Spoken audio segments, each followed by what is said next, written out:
2021ஆம் ஆண்டு நடைபெற்ற நீட் தேர்வுல அரசு பள்ளியில் படித்த மாணவி தாரணிஸ்ரீ 447 மதிப்பெண்கள் வாங்கி காஞ்சிபுரம் மாவட்ட அளவில் அரசு பள்ளி மாணவர்கள்ல முதலிடத்தை பிடிச்சிருக்காங்க. காஞ்சிபுரம் மாவட்டத்தில் உள்ள ஐயன்பேட்டை கிராமத்தைச் சேர்ந்த இவங்க எக்கனாம்பேட்டை அரசு பெண்கள் மேல்நிலைப் பள்ளியில படிச்சிருக்காங்க. தனது முதல் முயற்சியிலேயே மாவட்டத்தில் முதலிடம் பிடித்து சாதனை செய்து சென்னை மருத்துவக் கல்லூரியில மருத்துவம் படிக்க சேர இருக்காங்க. சாதாரண குடும்பத்தைச் சேர்ந்த இவருக்கு 11வது வகுப்பு படிக்கும்போது நீட் தேர்வுல வெற்றி பெறுவோம் அப்படின்ற நம்பிக்கையே இல்லையா. அதற்கு பிறகு அவரது பள்ளி ஆசிரியர்களால் அரசு நடத்தும் நீட் பயிற்சியில சேர்ந்து தன்னை தயார்படுத்திக்கிட்டு இருக்காங்க. அந்த நேரத்துல அவர் நீட் தேர்வுல தேர்ச்சி பெற்ற ஒருவரை சந்திச்சது மருத்துவக் கல்லூரியில சேர்றதுக்கான நம்பிக்கையை அவருக்குள்ள ஏற்படுத்தி இருக்கு. அவர் தான் CBSE புத்தகங்களையும் படிக்கணும் அப்படின்னு அவருக்கு அறிவுறுத்தி இருக்காங்க. நீட் தேர்வுல தாம் வெற்றி பெற்ற அனுபவத்தையும் மாணவர்கள் வெற்றியை எவ்வாறு அடைய முடியும் அப்படின்ற சூட்சுமத்தையும் நமக்காக இங்க சொல்ல இருக்காங்க. வாங்க கேட்கலாம். வணக்கம் தாரணிஸ்ரீ, எங்க யூடியூப் சேனல் சார்பா உங்களுக்கு வாழ்த்துக்கள். உங்களை பத்தி கொஞ்சம் சொல்லுங்களேன். என் பேர் தாரணிஸ்ரீ. நான் காஞ்சிபுரம் டிஸ்ட்ரிக்டில் இருக்கேன், ஐயம்பேட்டையில் இருக்கேன். நான் 6th to 10th என்னோட ஸ்டடீஸ் அறிஞர் அண்ணா அரசு மேல்நிலைப்பள்ளி ஐயம்பேட்டையில் படித்தேன். அப்புறம் 11th and 12th ஏகனாம்பேட்டை அரசு மகளிர் மேல்நிலைப்பள்ளியில் முடித்தேன். நான் NEET 2021 பார்ட்டிசிபேட் பண்ணி 447 மார்க்ஸ் வாங்கியிருக்கேன். காஞ்சிபுரம் டிஸ்ட்ரிக்ட்லேயே கவர்மெண்ட் ஸ்கூல் ஸ்டூடெண்ட்ஸில் ஃபஸ்ட்டு வந்திருக்கேன். எனக்கு இப்போ MMCயில் MBBS படிக்க சீட் கிடச்சிருக்கு. நீங்கள் மருத்துவர் ஆகணும்னு எப்போ முடிவு பண்ணீங்க? 11th and 12th படிக்கும்போது நீட் ரொம்ப கஷ்டமான எக்ஸாம் அப்படின்னு தான் எனக்கு ஒன்று இருந்தது. அப்புறம் நான் 11th and 12th படிக்கும்போதே ஃபுல்லாக போர்டு எக்ஸாமுக்கு மட்டும்தான் ப்ரிப்பேர் பண்ணேன். அப்புறம் நீட் இபாக்ஸ் கோச்சிங் அப்படின்னு ஒன்று கொண்டு வந்தாங்க. அதில் தான் எங்கள் மிஸ்ஸெல்லாம் என்னை நல்லா மோட்டிவேட் பண்ணி உன்னால் முடியும், ட்ரை பண்ணு அப்படின்ற மாதிரி என்னை அதில் ஜாயின் பண்ணி வச்சாங்க. அப்புறம் அதெல்லாம் யூஸ் பண்ணி படித்து MBBS ஆகிடுன்னு சொன்னாங்க. அப்புறம் ஒரு சீனியர் ஒருத்தவங்களை மீட் பண்ணேன். அவங்க இப்போ நீட் கிராக் பண்ணிவிட்டு கவர்மெண்ட் மெடிக்கல் காலேஜில் MBBS படிச்சுட்ருக்காங்க.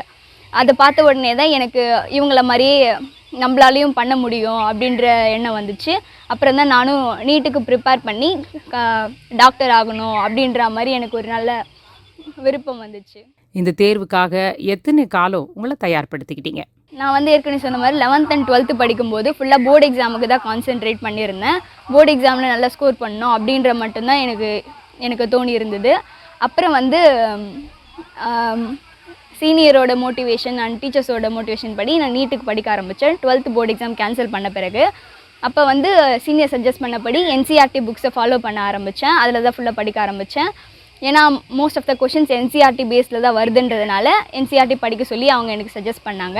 அப்படியே படிக்க ஆரம்பித்து நீட் எக்ஸாமுக்கு ஒரு 3 months முன்னாடி இருக்கும்போது தான் நான் என்னோடய ப்ரிப்பரேஷனை ஸ்டார்ட் பண்ணேன். இந்த எக்ஸாமுக்காக ஃபுல்லாக NCERT பேஸ்டு தியரிஸ் படித்து அதுக்கு தேவையான கொஷின்ஸ்லாம் ப்ராக்டிஸ் பண்ணேன். நியர்லி 3 months தான் இதுக்கு நான் ப்ராக்டிஸ் பண்ணியிருந்தேன்.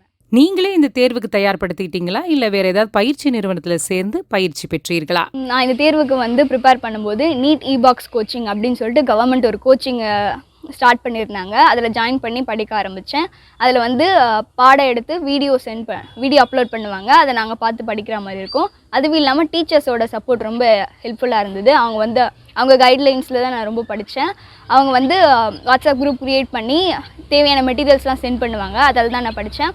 வேறு எந்த வழியில் எங்கேயும் கோச்சிங்லாம் நான் போய் படிக்கல. ஒருவர் மேல்நிலை பள்ளியை படிச்சுக்கிட்டே சுயமாக இந்த தேர்வுக்கு தன்னை தயார்படுத்தி வெற்றி பெற முடியுமா, இல்லை பயிற்சி நிறுவனத்தில் சேரணும் அப்படிங்கிறது அவசியமா? 9th 10th பேசிக்ஸில் ஸ்ட்ராங்காக இருந்து 11th 12th போர்ஷனை ஃபுல்லாக புரிஞ்சு படித்தோன்னா கண்டிப்பாக நீட் எக்ஸாம் பண்ண முடியும். இப்போ 9th 10th பேசிக் சயின்ஸ் தான் இங்கே வரும். அதுவும் இல்லாமல் மேக்ஸ் ரொம்ப தேவைப்படும். ஃபிசிக்ஸ் கொஷின்ஸ்லாம் சால்வ் பண்ணும்போது மேக்ஸ்லேயும் சயின்ஸ்லேயும் ஸ்ட்ராங்காக இருந்து 11th and 12th போர்ஷனை புரிஞ்சு பிடிச்சு படித்தோன்னா ஈஸியாக இருக்கும். அதே மாதிரி சைட் பை சைடு MCQ கொஷின்ஸும் சால்வ் பண்ண பழகணும். இப்போ 11th and 12th போர்டு எக்ஸாமுக்கு படிக்கிறதுக்கும் நீட் படிக்கிறதுக்கும் கான்செப்ட்ஸ்லாம் ஒன்றா தான் இருக்கும். பேட்டர்ன் ஆஃப் கொஷின்ஸ் மட்டும்தான் டிஃபர் ஆகும். போர்டு எக்ஸாமுக்கு பொறுத்த வரைக்கும் தியரி பேஸ்டு கொஷினாக இருக்கும். நீட் எக்ஸாம் பொறுத்த வரைக்கும் MCQஸாக கேட்பாங்க. நம்ம சால்வ் பண்ணி ஆன்சர் பண்ணுற மாதிரி இருக்கும். ஸோ நம்ம தியரிஸ் படிச்சுட்டு அந்த கான்செப்ட் புரிஞ்சுக்கிட்டு சைட் பை சைடு MCQஸை சால்வ் பண்ணி பழகினா கண்டிப்பாக 11th and 12th படிக்கும்போதே சைட் பை சைடு ரெண்டுத்தையுமே நம்மளால் கவர் பண்ண முடியும். நீட் எக்ஸாமும் ஈஸியாக ப்ரிப்பேர் பண்ணலாம். தாரணிஸ்ரீ, உங்களுடைய கருத்துப்படி நீட் தேர்வில் வெற்றி பெற ஒருவர் எத்தனை ஆண்டுகள் படிக்கணும்? 11th and 12th படிக்கும்போதே சைட் பை சைடு ப்ரிப்பேர் பண்ணலாம்.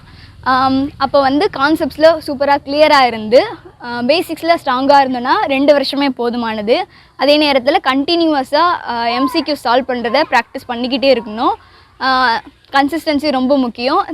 டெய்லி பண்ணும்போது அது நம்மளுக்கு ரொம்ப ஈஸியான விஷயமா அமைஞ்சிடும். நீட் எக்ஸாம் கிராக் பண்ணுறதுக்கு ரொம்ப ஈஸியாக இருக்கும். என்னை பொறுத்த வரைக்கும் 2 வருஷமே நீட் கிராக் பண்ணுறதுக்கு போதுமானது.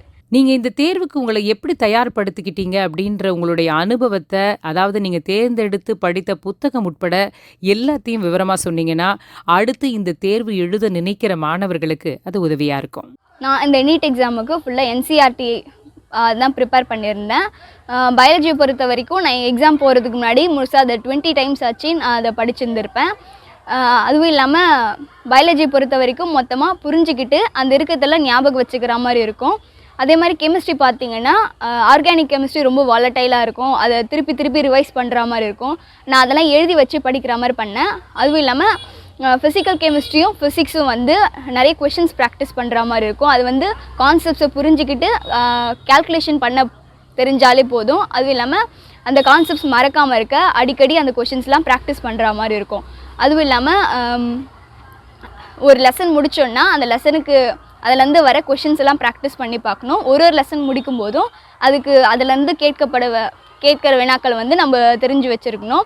இப்போ நான் வந்து ஒரு லெசன் முடித்த அப்புறம் ஒரு செட் ஆஃப் கொஷின்ஸை பண்ணுவேன். அதில் எது நம்மளுக்கு தெரியல, எதில் நம்ம தப்பு பண்ணுறோம் அப்படின்றத எரர் காப்பின்னு ஒரு நோட் போட்டு வச்சு அதில் எழுதி வச்சுப்பேன். அடிக்கடி அதை எடுத்து நான் பார்ப்பேன். இதெல்லாம் நம்ம தப்பு பண்ணியிருக்கோம், இந்த தப்புலாம் நம்ம திருப்பி பண்ணக்கூடாது அப்படின்ற மாதிரி பண்ணுவேன். கொஷின்ஸ்லாம் வந்து அடிக்கடி நான் டெஸ்ட் எழுதி ப்ராக்டிஸ் பண்ணுவேன். அந்த டெஸ்ட் எழுதி ப்ராக்டிஸ் பண்ணும்போதே ஓஎம்ஆர் ஷேட் பண்ணி தான் நான் ப்ராக்டிஸ் பண்ணுவேன். ஏன்னா எக்ஸாம் போகும்போது ஓஎம்ஆர் ஷீட்டை ஷேட் பண்ணுறது வந்து புது விஷயமா இருக்காது, பயம் இல்லாமல் நம்ம ஈஸியாக பண்ணலாம். அதே நேரத்தில் அடிக்கடி மார்க் டெஸ்ட் எழுதி பார்ப்பேன். மார்க் டெஸ்ட் எழுதி பார்க்கும்போது எக்ஸாமில் எவ்வளோ டைம் கொடுக்குறாங்களோ அதே டைமில் தான் நம்ம இதை பண்ணணும். பண்ணும்போது சின்சியராக நம்ம கரெக்டாக இருக்கணும். அதே நேரத்தில் ஓஎம்ஆர் ஷீட்டை வச்சு தான் ஷேட் பண்ணி பண்ணணும்.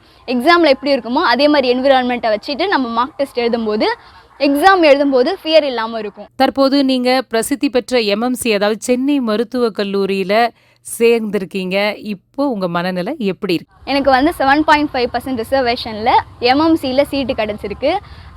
முன்ன ப்ரிப்பேர் பண்ண ஆரம்பிக்கிறதுக்கு முன்னாடி MBBS சீட்டு கிடைக்கிறது எனக்கு பெரிய விஷயமா இருந்தது. இப்போ எம்எம்சிலே சீட்டு கிடச்சிருந்து ரொம்ப சந்தோஷமான விஷயமா இருக்குது. இதுக்காக எங்கள் வீட்டில் பேரண்ட்ஸ் ரொம்ப சப்போர்ட் பண்ணாங்க. நான் நீட்டுக்கு ப்ரிப்பேர் பண்ணும்போது அவங்க வந்து டிவி பார்த்தா டிஸ்ட்ராக்ட் ஆகும்னு சொல்லிட்டு டிவி கனெக்ஷன்லாம் கட் பண்ணிட்டாங்க. எனக்காக நிறைய சாக்ரிஃபைஸ் பண்ணியிருக்காங்க. அதுக்கு கிடைச்ச சந்தோஷமான விஷயம் எம்எம்சியில் சீட்டு கிடச்சதுன்னு தான் சொல்லணும். எல்லோரும் ரொம்ப சந்தோஷமாக இருக்காங்க.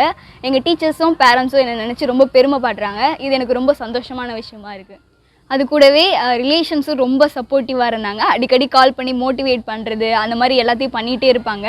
அவங்க சப்போர்ட்டும் ரொம்ப ஹெல்ப்ஃபுல்லாக இருந்தது. அரசு பள்ளிகளில் படிக்கும் மாணவர்களும் சாதனை செய்யலாம் அப்படின்னு நிரூபிச்சிருக்கீங்க. உங்களுடைய வெற்றிக்கு பள்ளி எவ்வாறு உதவி செஞ்சது? எங்கள் ஸ்கூலில் நீட் ப்ரிப்பேர் பண்ணுறவங்களுக்காகவே ஒரு வாட்ஸ்அப் குரூப் க்ரியேட் பண்ணாங்க. எல்லோரும் படிக்கிறதுக்கு நோட்ஸ்லாம் சென்ட் பண்ணுவாங்க. அதே மாதிரி கொஷின் பேப்பர்ஸ்லாம் நிறைய சென்ட் பண்ணுவாங்க. அந்த கொஷின்ஸ்லாம் சால்வ் பண்ணி தான் நாங்கள் படித்தோம். அந்த கொஷின்ஸில் என்ன டவுட் வருந்ததோ அவங்ககிட்ட கேட்டால் கண்டிப்பாக கிளியர் பண்ணியிருக்காங்க. அவங்க ரொம்ப சப்போர்ட்டிவாக இருந்தாங்க. நீட் பற்றின எந்த அப்டேட் வந்ததாலும் எங்களுக்கு உடனுக்குடன் சொல்லிவிடுவாங்க. அதனால் நாங்கள் அப்டேட்டடாகவே இருந்தோம். அதே நேரத்தில் நீட் இபாக்ஸ் கோச்சிங்லேயும் ஜாயின் பண்ணி விட்டது அவங்க தான். அதே நேரத்தில் நம்ம நிறைய டெஸ்ட்லாம் எழுதணும் அப்படின்னு சொல்லிட்டு எங்களுக்கு சஜஸ்ட் பண்ணாங்க. ரொம்ப ஹெல்ப்ஃபுல்லாக இருந்தது ஸ்கூல் சப்போர்ட் தான். அடுத்து தேர்வு எழுத நினைக்கக்கூடிய மாணவர்களுக்கு நீங்கள் என்ன சொல்ல விரும்புகிறீங்க? நீட் தேர்வுன்றது அவ்வளோ கஷ்டமான தேர்வு கிடையாது. எல்லா காம்படிட்டிவ் எக்ஸாம் மாதிரி இது ஒரு காம்படிட்டிவ் எக்ஸாம். கண்டிப்பாக போர்ஷன்ஸை புரிஞ்சுக்கிட்டு படித்தோன்னா எல்லாராலையும் கிராக் பண்ண முடியும். இது வந்து ஸ்டார்டிங்கில் இருக்கிற மோட்டிவேஷனும் கான்ஃபிடென்ஸும் எண்டிங் வரைக்கும் இருந்ததுன்னா கண்டிப்பாக எல்லாராலையும் முடியும். இது வந்து படிக்கும்போது கான்செப்ட்ஸில் கிளியராக இருக்கணும். அதே நேரத்தில் இன்ட்ரெஸ்ட் எடுத்து படித்தோன்னா ரொம்ப ஈஸியாக இருக்கும். ஸ்டூடெண்ட்ஸ் வந்து படிக்கும்போதே படித்து அந்த லெசன் படிக்கிறோன்னா அந்த லெசனில் வர கொஷின்ஸ்லாம் ப்ராக்டிஸ் பண்ணி பார்க்கணும்.